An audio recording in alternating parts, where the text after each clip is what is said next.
ఎక్కడ మొదలైందో ఈ బతుకు ప్రయాణం, ఎక్కడ ముగిసేనో తెలియని పయనం.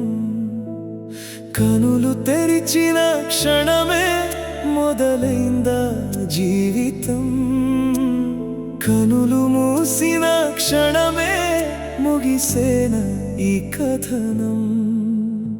నిన్నటి మనిషి నేడు జ్ఞాపకమైతే, నేటి మనిషి రేపు ఏమైపోతాడో.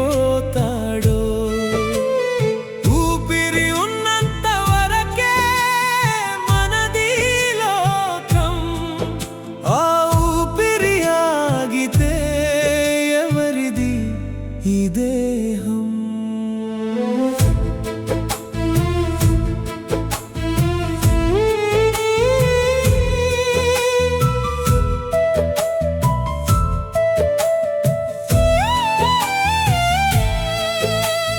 పుట్టినప్పుడు వెంట ఏమి తీసుకురాలేదు, పోయే వేళ మనతో ఏది రానే రాదు. మధ్యలో దొరికిన బంధాల కోసమే మనసెందుకో ఇంతగా తపన పడుతుంది.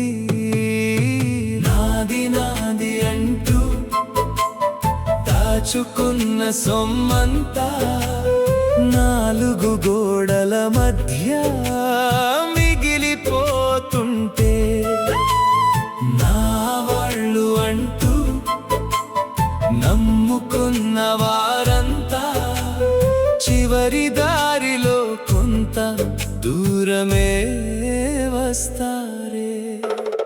ఎక్కడ మొదలైందో ఈ బతుకు ప్రయాణం, ఎక్కడ ముగిసేనో తెలియని పయనం.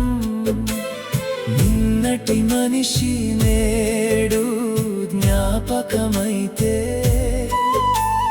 నేటి మనిషి రేపు ఏమైపోతాడో.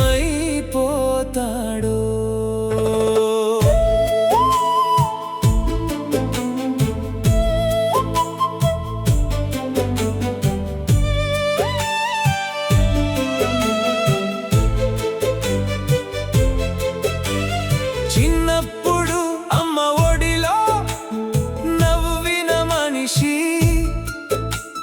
చివరికి నేల ఒడిలో చేరాల్సిందే. ఎన్ని అంతస్తుల మేడలు కట్టుకున్నా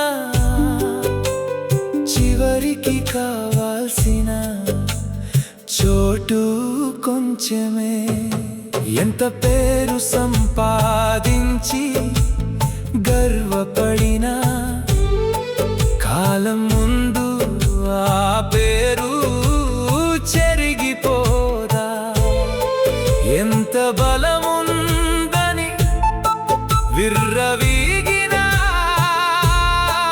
ఒక్క క్షణంలో ఊపిరే విడిచిపోదా. నిన్న నాతో నడిచిన అడుగుల జాడ నేడు వెతికిన కనిపించదే. నిన్న నాతో నవ్విన మనిషి నేడు పిలిచిన పలకడే. కాలమనే నది ఆగదుగా ఎవరి కోసం, కన్నీటి చుక్క నిలవదుగా జీవితాంతం. వచ్చిన ప్రతి మనిషి వెళ్ళాల్సిందే, మిగిలేది చేసిన మంచే కదా చివరికి.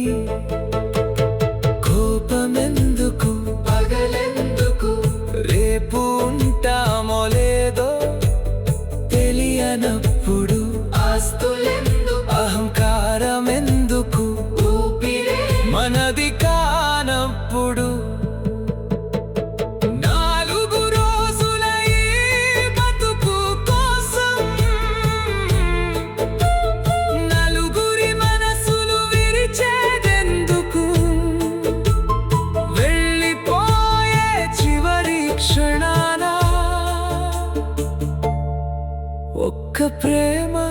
జ్ఞాపకం చాలు కదా.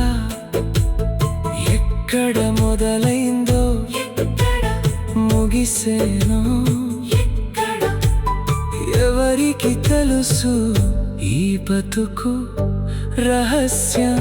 వచ్చిన దారి గుర్తుండదు మనకు, వెళ్ళే దారి ముందే తెలియదు మనకు. ఈ రోజు మనదని నవ్వుతూ బతికేద్దాం,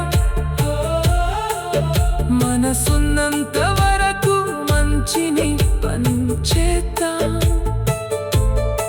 చివరి ఊపిరి ఎప్పుడు వస్తుందో తెలియదు, అందుకే ఉన్న క్షణాన మనిషిగా బతికేద్దాం.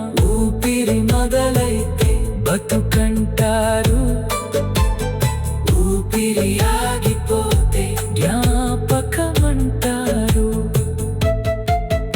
ఈ రెండింటి మధ్యనున్న కొద్దిపాటి కాలాన్నే మనిషి తన ప్రపంచమని నమ్ముకుంటాడు.